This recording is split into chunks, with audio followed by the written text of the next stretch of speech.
Boa noite, meu irmão e minha irmã. Você pode se assentar. Graça e paz da parte do nosso Senhor Jesus. Bom demais nos encontrarmos mais uma vez. Encontrarmos nossos amigos, irmãos. Louvamos a Deus. E hoje nós iniciamos uma nova série de mensagens aqui na Iba Viva, onde nós trabalharemos esse tema, o discípulo na família. E para você que já tem acompanhado, desde o ano passado nós estamos trabalhando a temática do discipulado.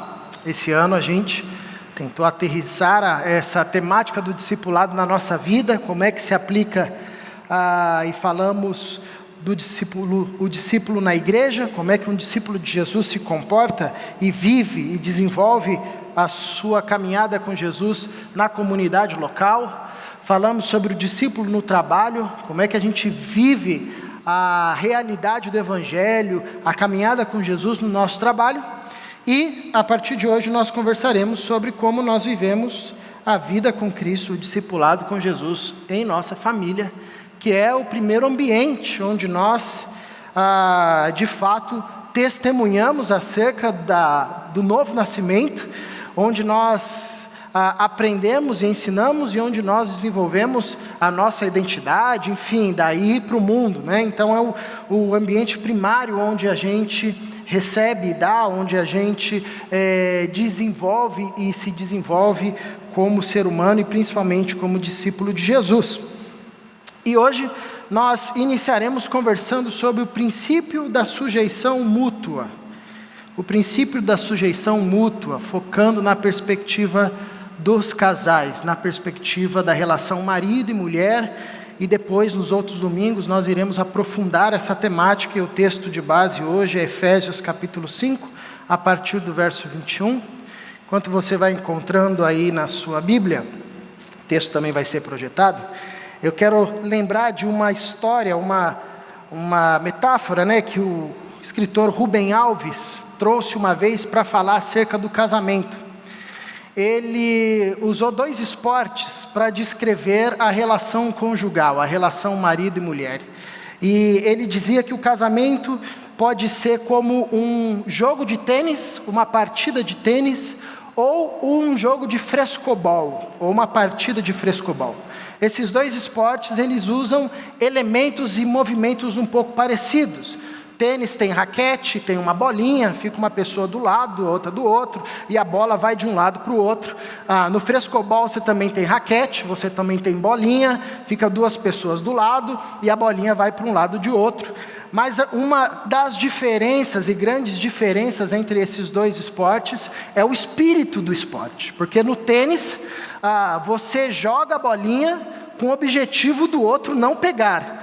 E quanto melhor você for, quanto mais forte a atacada que você der, quanto mais cheia de efeitos e mais cavada lá no fundo ou na ponta, enfim, quanto mais impossível do outro pegar, melhor, porque o seu objetivo é jogar uma bola que o outro não pegue. Enquanto no frescobol é diferente, o objetivo é que você jogue uma bola para a pessoa pegar e te mandar essa bola de volta. E se essa pessoa que está jogando com você manda uma bola toda torta, você sai correndo, faz das tripas coração para pegar essa bola, mandar ela certinha para a pessoa mandar a bola para você de novo, e assim o jogo continuar fluindo, né? Porque o objetivo não é jogar uma bola para o cara não pegar, o objetivo é jogar uma bola para ele pegar, para que o jogo corra bem, né, de forma fluida. E ele usa essas 2 figuras para descrever que existem casamentos que são verdadeiro jogo de tênis. Marido e mulher estão ali, cada um do lado da quadra, um jogando a bola mais difícil para o outro, né? É a mulher que saca aquele argumento da falha que o marido fez há 15 anos atrás, que não tem como ter justificativa, e o homem que pega um outro argumento também, joga na cara, e no fim está um brigando com o outro. Quando a gente às vezes está atendendo alguns casais, às vezes a gente tem que parar o casal e falar: ei, calma aí, vocês não estão um contra o outro. Vocês têm que estar um a favor do outro, né? E o grande desafio da relação conjugal é, de fato, jogarmos esse frescobol. Estarmos um com o outro e não um contra o outro.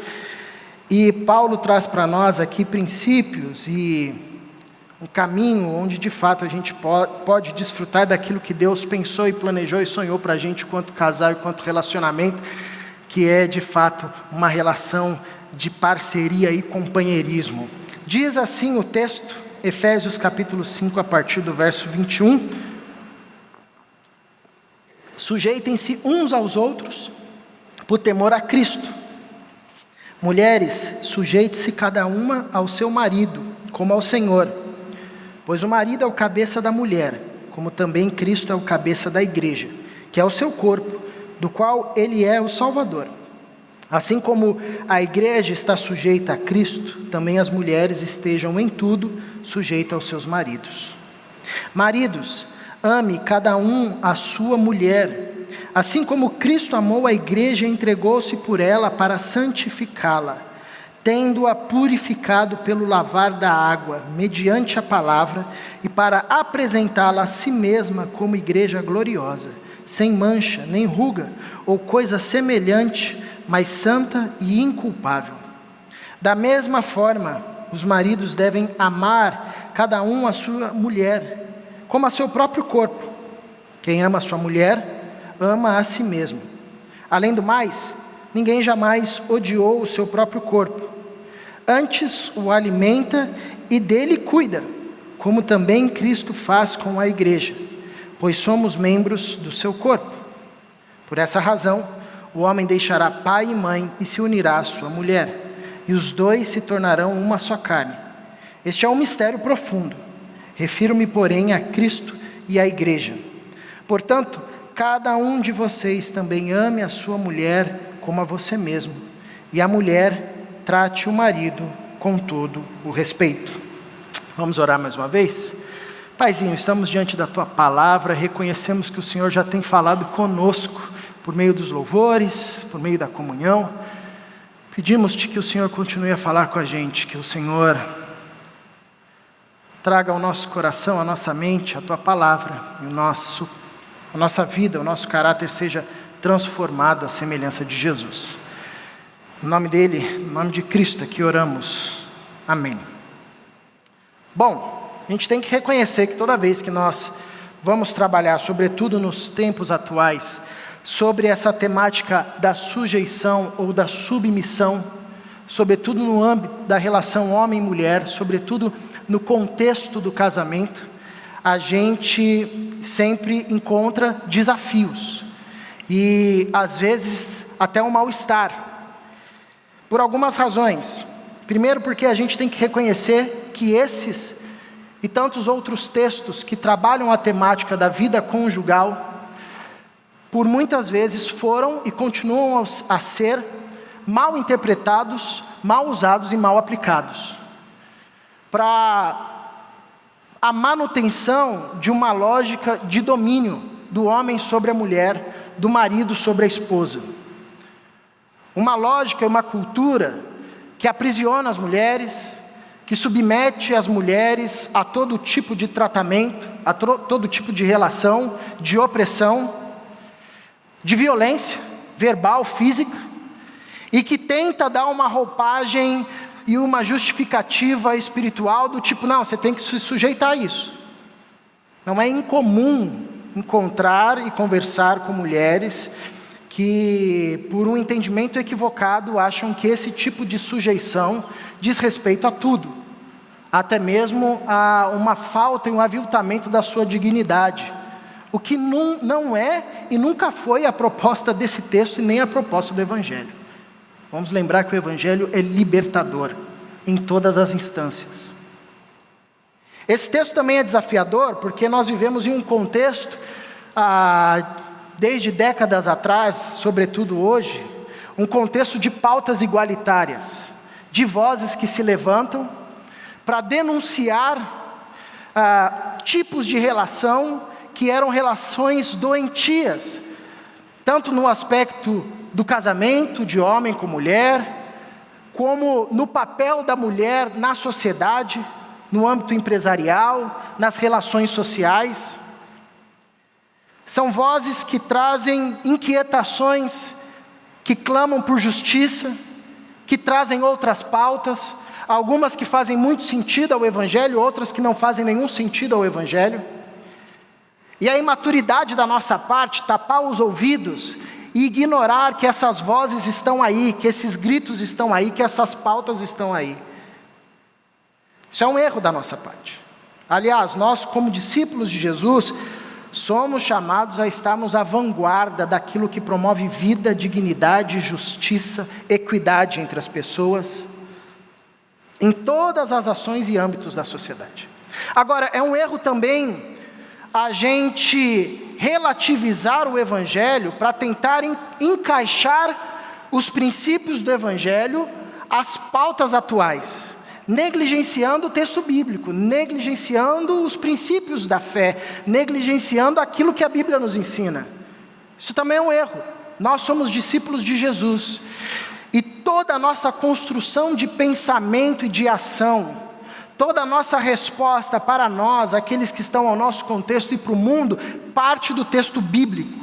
Ser discípulo de Jesus é pensar e agir a partir do texto bíblico. E esse é um grande desafio, sobretudo em uma época como a nossa, que pede muitas respostas. É muito mais fácil você relativizar o texto bíblico. Fala, não, esquece, deixa, não serve mais. Não, isso é muito mais fácil. Mas não é esse o caminho proposto para nós. Nós somos discípulos de Jesus e toda a nossa reflexão parte do texto bíblico.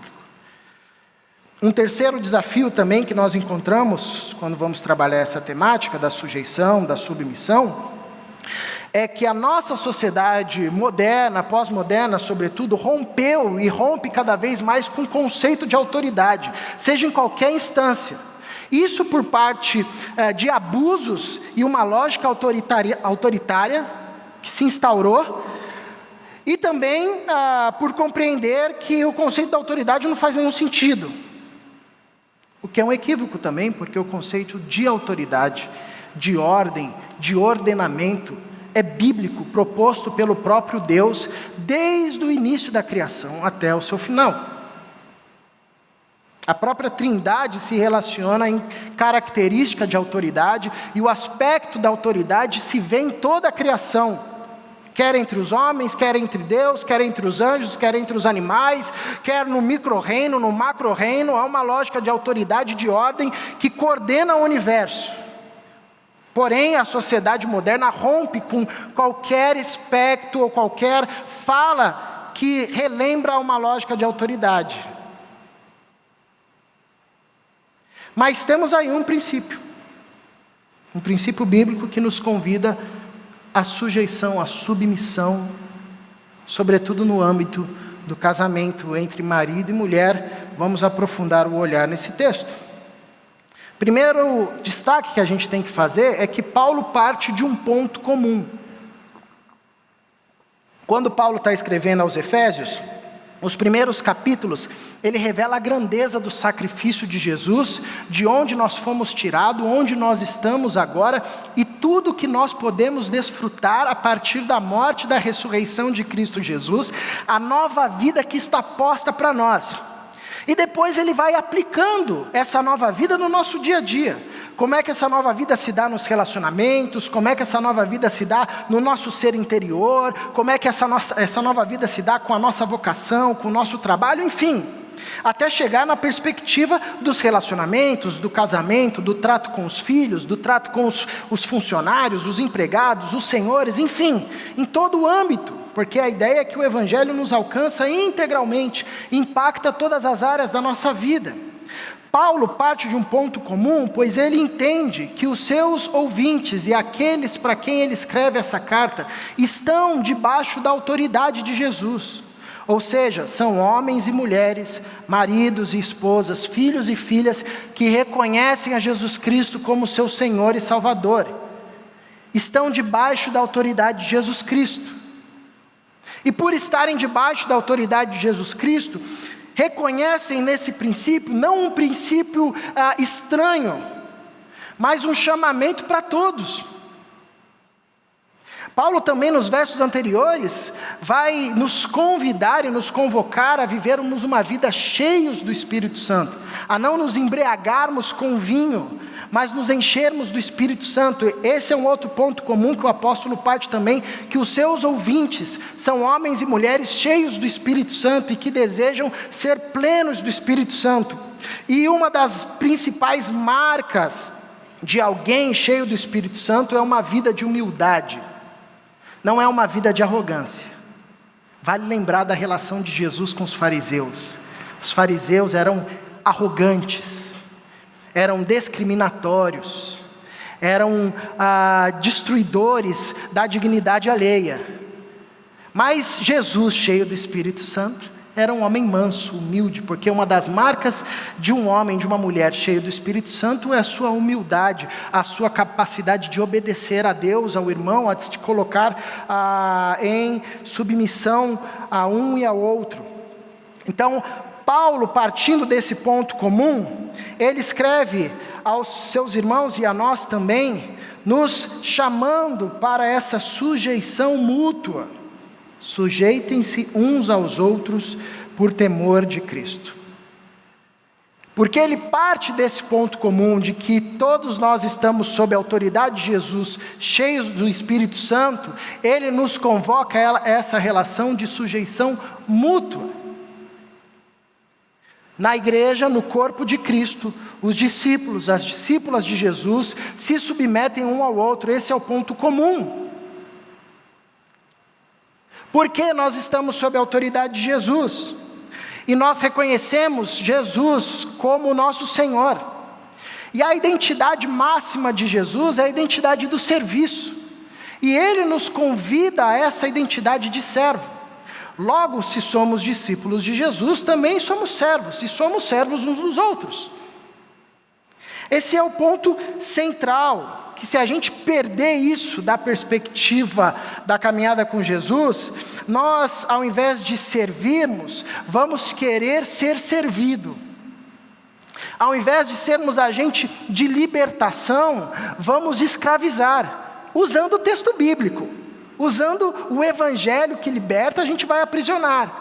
Ao invés de sermos instrumentos para anunciar às pessoas que o fardo e o jugo de Jesus é leve e suave, nós seremos fariseus religiosos que irão impor pesados fardos nas costas das pessoas. Porque se a gente perder de vista que a nossa identidade é a identidade de servo e que somos chamados a servirmos uns aos outros, a gente perdeu tudo. A gente perdeu tudo. Então, Paulo parte desse ponto comum, que todos nós estamos sob a autoridade de Cristo, aqueles que creem em Cristo, né?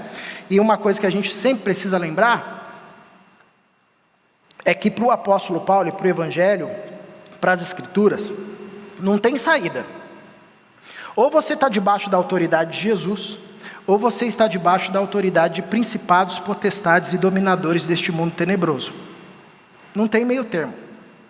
A gente às vezes se esquece disso, tenta pensar num outro caminho, mas Paulo em Efésios capítulo 2 é categórico em dizer: vocês estavam mortos, sob a autoridade, sendo conduzido por principados e potestades e dominadores deste mundo tenebroso, que levavam vocês de um lado para o outro. Mas Deus, pelo seu muito amor, libertou vocês. Então só tem duas formas de viver: ou sob a autoridade do inferno, ou sob a autoridade de Cristo Jesus.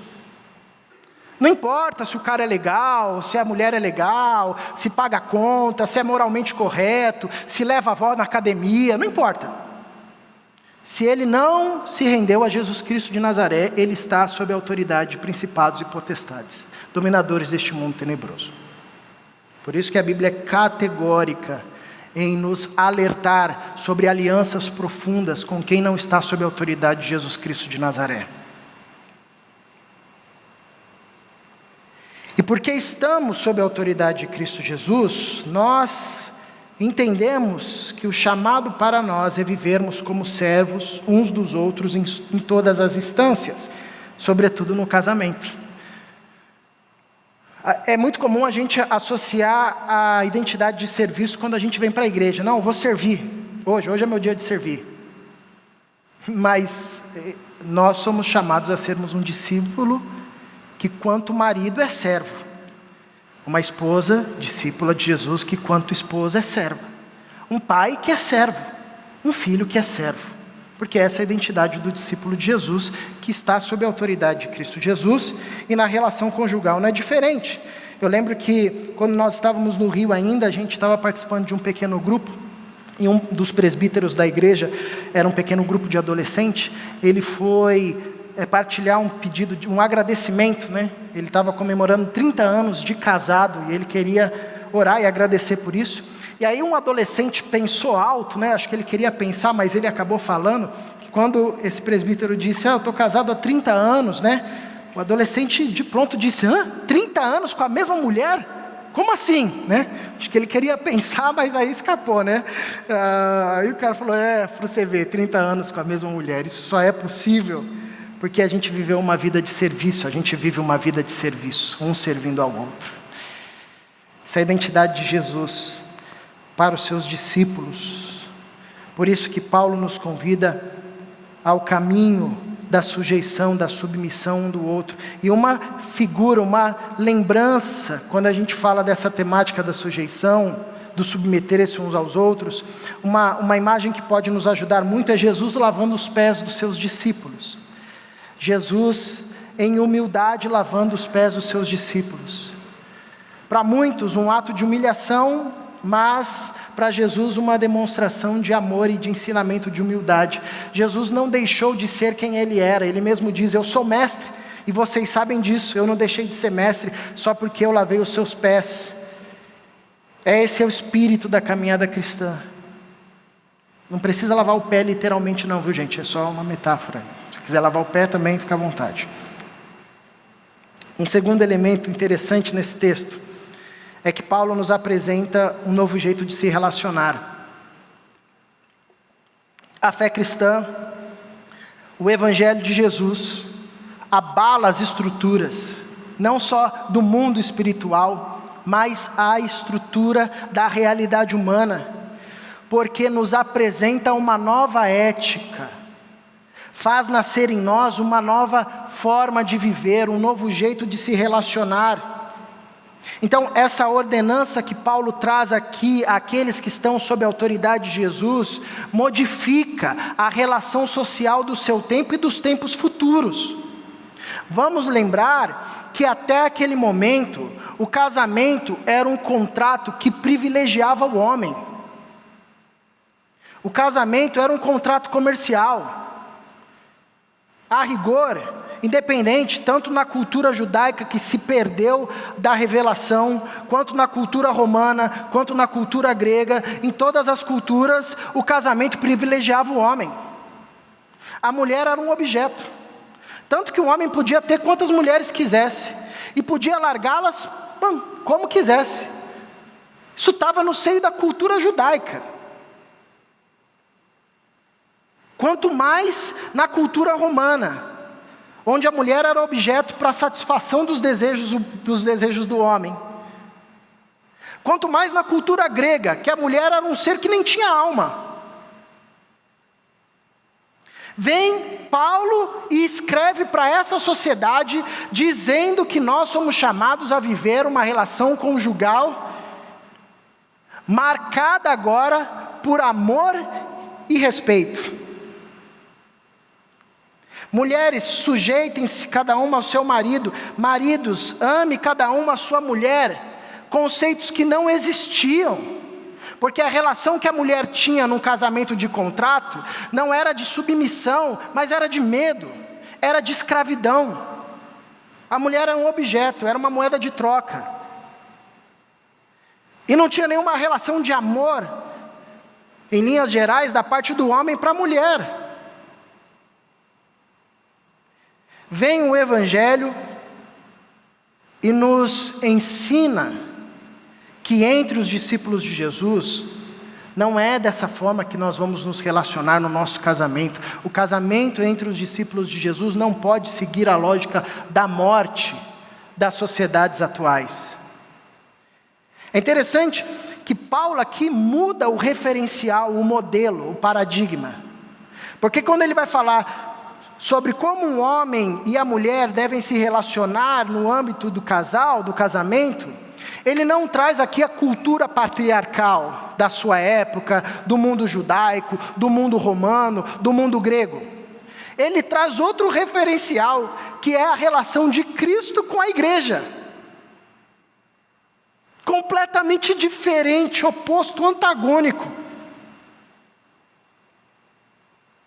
Ele não usa elementos da sua cultura, porque a sua cultura não tinha nada para ensinar acerca sobre o casamento, e como o homem deveria tratar a mulher, e como a mulher deveria tratar o homem. Ele rompe com essa lógica. Aliás, a fé cristã, ela inaugura uma nova forma de se relacionar. Porque os cristãos é que vão retomar a lógica da monogamia. São os discípulos de Jesus que vão retomar a lógica do casamento monogâmico, do casar-se com uma só mulher. E isso modifica tanto a sociedade, que nós ocidentais somos frutos dessa mudança estrutural. Isso mudou a sociedade no âmbito social, relacional, econômico, em todos os aspectos. O Evangelho revolucionário de Jesus Cristo, que muda as relações sociais, que muda a forma como os seres humanos se relacionam, porque agora não se relacionam mais a partir de uma lógica de dominação, mas agora se relacionam a partir de uma lógica de serviço, de mutualidade. Vale lembrar, e o André bem expôs para a gente na celebração de Páscoa, que desde Gênesis 3,16, desde o relato da queda, a relação do homem e da mulher era uma relação, e foi uma relação, e é uma relação marcada pelo domínio. Seu desejo, o desejo da mulher será para o seu marido e ela dominará para você. Isso aqui é uma maldição proveniente do pecado, é o resultado do pecado. Isso aqui não é bênção. Tem gente que lê isso aqui e diz, está vendo? O homem tem que dominar sobre a mulher. Não, não é isso. Isso aqui é o efeito da queda. Isso aqui é o que aflige as relações humanas. O Evangelho vem justamente para transformar essa realidade, mas desde lá da queda, a relação entre homem e mulher é marcada por essa lógica de domínio. Porém, a partir do Evangelho de Jesus Cristo, a partir da nova vida gerada por Cristo Jesus, sai a lógica de domínio e opressão na vida conjugal, e agora entra uma lógica de amor e de respeito. E o amor aqui, como você já viu, não é essa lógica hollywoodiana, piegas, né, de levar flores. Isso é legal, vale, tem que ter, mas é um amor sacrificial. É muito mais profundo do que um poema. É um amor sacrificial, capaz de dar-se, capaz de sacrificar-se.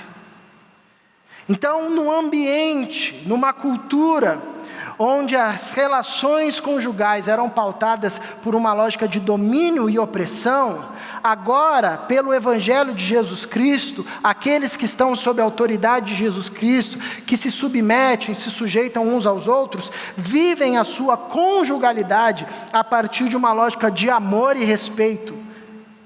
Isso é revolucionário. Paulo traz aqui um conceito que está à frente do seu tempo. Nenhuma das outras grandes culturas tinha essa mesma lógica.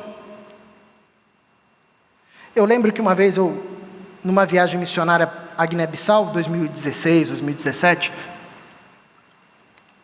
percebi de forma clara como o Evangelho transforma a realidade. Guiné-Bissau é um país, em sua maioria, ou muçulmano ou animista. A presença dos cristãos lá é pequena, embora haja liberdade religiosa. É uma expressão pequena. E em sua maioria são missões que estão lá. E eu estava indo visitar uma missão da qual a igreja lá no Rio de Janeiro era parceira. E é nítido ver como o Evangelho impacta nas relações sociais. Em questões que para nós são mais simples, como por exemplo, lá é uma cultura onde eles não têm o costume, por exemplo, de lavar a mão quando eles vão comer, se reúne todo mundo numa bacia, cada um sai e eles ainda comem com a mão e tudo mais. E obviamente por conta disso as crianças sofrem diversas doenças. E as missões chegando, os missionários e tudo mais, a interação com essa cultura modifica esse processo de lavar a mão, de higienização e tudo mais, o que resulta também numa melhor qualidade de saúde das crianças. Para além dessas questões, um outro ponto que me marcou muito foi perceber que nas celebrações animistas ou muçulmanas, você não vê mulher, são só homens. Celebrações todas são homens, dirigida por homens, apenas para os homens. Você não vê criança. Mas quando você vai nas missões cristãs, as mulheres estão lá. Tem um congresso das mulheres. Elas tocam, elas cantam, elas falam. As mulheres estão indo para a faculdade, estão estudando. Numa cultura onde a mulher levanta cedinho, amarra a criança aqui na cintura e vai trabalhar no campo de arroz. O marido fica sentado na calçada tomando chá o dia inteiro. A mulher volta e ainda tem que arrumar a casa. Mas entre os discípulos de Jesus não é assim. Porque o Evangelho, ele transforma as realidades. Ele traz libertação. Ele livra do jugo. Ele traz dignidade. Ele traz igualdade. Um último aspecto que a gente percebe nesse texto é um mandamento para o casal. Paulo nos apresenta que essa nova vida em Cristo Jesus impacta na nossa relação conjugal. E ele vai continuar trabalhando como isso impacta na educação com os filhos, na relação de serviço. E nessa relação entre marido e mulher, nós aprendemos o conceito de sujeitar-nos uns aos outros, de submissão. É interessante que a palavra submissão ou sujeitar, aqui no texto, ela vem de uma ideia militar grega, num primeiro momento, que traz o conceito de um pelotão bem estruturado nos seus grupos e que se coloca sobre a ordem de um líder. Essa é uma das aplicações mais comuns desse conceito aqui que Paulo usa de sujeição. Mas essa palavra também tem uma outra aplicação dentro das perspectivas relacionais, que é o que Paulo está trabalhando aqui, a relação marido e mulher. Não é uma relação militar, mas é uma relação relacional, uma conjugalidade. A não ser que você tenha casado com um capitão ou capitã do exército, aí você dá o seu jeito aí, né? Mas dentro desse contexto da relação, sujeitar significa uma atitude voluntária de ceder, cooperar, assumir responsabilidade e levar uma carga. Uma atitude voluntária de ceder, cooperar, assumir responsabilidade e levar uma carga. Que obviamente reconhece uma liderança, que obviamente reconhece uma autoridade, que obviamente reconhece uma organização e diante disso, com uma atitude voluntária, cede, coopera e assume a responsabilidade de levar uma carga. Esse é o conceito de submissão, de sujeitar-nos uns aos outros, de termos uma disposição voluntária de cedermos, de cooperarmos, de jogarmos aquela bola torta de uma forma que o outro consiga pegar, e não uma bola torta de novo para a pessoa não conseguir pegar. Então, diante disso, Paulo vai descrevendo o mandamento para o casal, para a esposa e para o marido. Paulo nos ensina, a Bíblia nos ensina, que às esposas cabe a sujeição, sujeitar-se, cada uma ao seu marido, ter uma atitude voluntária em ceder, em colocar-se sob a mesma missão. E ao marido cabe amar cada um a sua mulher, e novamente esse amor sacrificial, Não apenas o amor romântico, mas o amor ágape, o amor que se dá, que se doa.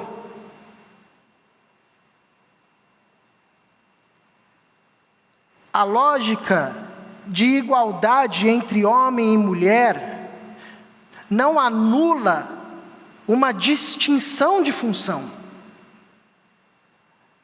Há funções diferentes. Há expressões da nossa vocação que se manifestam na nossa família e na nossa vida conjugal de forma diferente. Por isso as mulheres são chamadas a sujeitar-se cada um ao seu marido, e o marido é chamado a amar a sua mulher. E aqui esse modelo de sujeição, aliás, toda vez que a gente vai falar sobre família, a gente precisa sempre lembrar que o modelo de família que a Bíblia sempre quer nos apresentar, não é um modelo de família humano. Se você olhar em toda a Bíblia, você não vai encontrar uma família perfeita. Até mesmo no livro que fala sobre as famílias, que é o livro de Gênesis, que é um livro que conta a história das famílias. Os 2 primeiros capítulos de Gênesis falam acerca da criação. O restante tudo fala sobre família. A primeira família da história que a gente sabe é a família Deus, Pai, Filho e Espírito Santo. Depois cria a família humanidade, e a partir da família humanidade vem tantas outras famílias, até chamar Abraão, com a promessa de que todas as famílias seriam abençoadas na terra, até chegar a Jesus, que abençoa todas as famílias.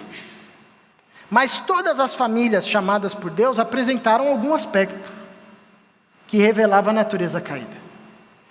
O modelo de família é a Trindade, Pai, Filho e Espírito Santo. E a Trindade vive uma submissão constante, pautada no amor. O Filho se submete ao Pai, e em tudo obedece ao Pai. O Pai se submete ao Filho e concede aquilo que o Filho pede. O Filho se submete ao Espírito e deixa o Espírito guiar e conduzir o seu ministério. O Espírito se submete ao Filho e traz da morte, e conduz e enche ele de poder. O Espírito se submete ao Pai e trabalha e atua nos bastidores, movimentando a criação, movimentando a igreja, levantando homens. O Pai se submete ao Espírito, ouvindo as orações que o Espírito Santo traz ao Pai e respondendo ela. É uma submissão constante, pautada pelo amor. Esse é um modelo de família para nós. Assim, a esposa se submete ao marido. O marido ama a sua esposa como Cristo amou a igreja. Significa que a esposa não ama o marido? Ama o marido, claro. Significa que o marido não se submete à esposa? Também. Porque o mandamento é sujeitem-se uns aos outros. Porém, Paulo também reconhece que há um outro modelo. A referência aqui para a esposa não é a cultura patriarcal do seu tempo, onde essa submissão ela é marcada pelo medo. Não tenho o que fazer, não tive opção, estou aqui nesse casamento, estou com esse mala aqui, eu tenho que me submeter. É isso, pronto. Não é essa lógica. Paulo muda a referência. Esposas, submetam-se ao seu marido, sujeitem-se ao seu marido como ao Senhor. Porque de fato é isso. Tudo que nós fazemos, somos chamados a fazer para o Senhor. E o marido também é chamado a mudar de referência, a amar, como Cristo amou a igreja. Sai o antigo paradigma caído de domínio e opressão e entra um novo paradigma e modelo de casamento e de amor e de relação conjugal, que é Cristo e a sua igreja. Paulo faz com que os seus discípulos, os discípulos de Jesus, na verdade, olhem para Cristo. Ele é a referência, não é mais a cultura vigente. A referência agora é Cristo Jesus. Agora, Paulo também nos ensina e traz uma justificativa para esse movimento. O movimento de sujeição da esposa ao marido se faz pelo fato do marido ser o cabeça da mulher. E Paulo nos sinaliza aqui que há uma ordem e um ordenamento. Há uma lógica de autoridade e de liderança, que não se faz a partir da perspectiva da superioridade e da inferioridade. Isso não tem a ver com o Evangelho de Jesus Cristo. O Evangelho de Jesus Cristo rompe isso. Homem e mulher possuem a mesma dignidade diante de Deus e diante de Cristo Jesus. Por isso que o mandamento primeiro é: sujeitem-se uns aos outros, no temor a Cristo.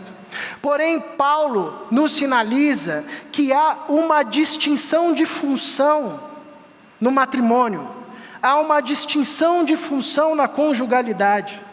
E o fato dele usar a metáfora do corpo ajuda a gente a entender bem isso. Ele aplica inclusive isso para a realidade da igreja. O corpo é um só, os membros são diferentes. Alguma parte do corpo é superior à outra. A cabeça é superior ao coração, ao pulmão, ao pé, à mão. Todas as partes trazem a sua contribuição. Paulo mesmo vai dizer que até aquelas partes menos honrosas que nós chamamos do corpo, também têm a sua dignidade e cooperam para o bem comum do corpo. É um único corpo.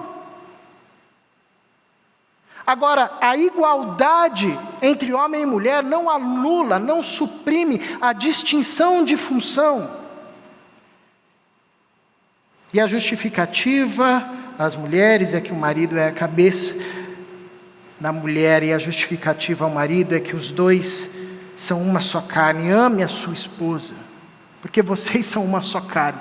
Numa cultura onde a mulher era vista como objeto, a lógica da fé cristã muda o olhar e traz a mulher como extensão. Não tem esse negócio, vocês são extensão.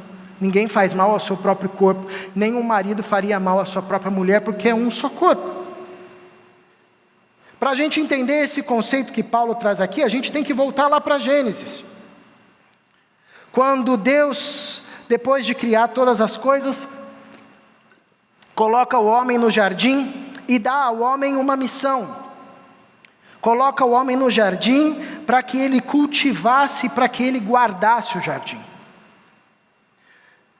Capítulo 2 continua dizendo que Deus viu que o homem não era bom que ele vivesse só, e ele faz uma companheira, alguém que lhe auxiliasse, que lhe correspondesse, que fosse idônea, que fosse extensão do homem, para que se relacionasse com ele e para que auxiliasse no cumprimento dessa missão de cultivar e guardar o jardim. É o que nós encontramos em Gênesis 2:18. Agora nós percebemos também que é interessante quando Deus fala para o homem guardar o jardim, mas guardar de quê, né? Guardar do quê? Estamos aqui só, e a ideia do guardar ali é vigiar, observar, tomar cuidado, né? Estamos só nós aqui, a Trindade. Quando a gente vai para o capítulo 3 e vê a serpente que entra no jardim, seduz a mulher e gera uma ruptura entre o casal, a gente entende o chamado do guardar. Não apenas o chamado do cultivar, mas o chamado do guardar. E é interessante que quando isso acontece, e Deus vai ao encontro do casal, mesmo sabendo que foi a mulher que comeu do fruto, Deus primeiro chama o homem a prestar contas. Porque o homem é o cabeça da mulher, é o responsável, é aquele que tem a responsabilidade, o chamado de cultivar e zelar. Ele faz isso sozinho? Não, a mulher é extensão um do outro, e os dois em dignidade, na mesma dignidade, se auxiliam nessa missão. Mas Deus chama o homem para responder pelo que aconteceu, e para prestar contas, dizendo onde é que você estava. Depois Deus também fala com a mulher. A gente sabe que o homem foge da sua missão. Ele diz: Deus, foi a mulher que o Senhor me deu, né? Ela comeu do fruto aqui, não sei de nada, fala com ela. Séculos depois, vem Jesus, o segundo Adão, o verdadeiro homem, o verdadeiro cabeça. E quando vai prestar contas para Deus da sua noiva, diferentemente do Adão aqui, ele não diz: Senhor, mas essa igrejinha que o Senhor me deu como noiva não dá. Ô povinho difícil, não dá, Senhor. Fala, resolve com eles aí, tenho nada a ver, vou lavar minhas mãos. Não. Ele diz: seja feita a tua vontade. É minha responsabilidade, Senhor. Isso é ser cabeça. Cultivar e zelar. cultivar e guardar. Amar como Cristo amou a igreja e se entregou por ela. Isso é ser cabeça. Usar esse texto para criar um pressuposto de que o homem manda e a mulher obedece, ponto, acabou, porque o homem é superior, a mulher é inferior, é ler esse texto com os olhos da queda, com a lógica de domínio e opressão. Usar esse texto para dizer que a mulher não pode dirigir o carro, que ela tem que ficar na boca do fogão mesmo, que ela não pode exercer a sua vocação profissional, que ela não pode desenvolver-se como ser humana nas suas habilidades, nas suas aptidões, é uma leitura totalmente equivocada ao Evangelho de Jesus Cristo. Porque o sacrifício de Jesus é justamente para apresentar a igreja sem noiva, a sua noiva sem mancha, sem mácula, linda, santificada. Assim também os homens são chamados para serem instrumento para suas mulheres voarem, crescerem quanto ser humano diante de Deus, e a mulher também é chamada para fazer com que o homem cresça, se desenvolva à plenitude de Cristo Jesus. Então isso coloca para nós uma ação muito prática. As esposas, discípulas de Jesus que estão sob a autoridade de Cristo, são chamadas a tratar o seu marido com respeito. E o respeito aqui é a mesma palavra no temor a Cristo que aparece no começo desse texto, que traz a ideia de zelo, de preocupação, de cuidar, de zelar, de viver uma vida de tal forma que o marido seja preservado. E reconhecendo que o marido age e ama como Cristo, aí fica fácil.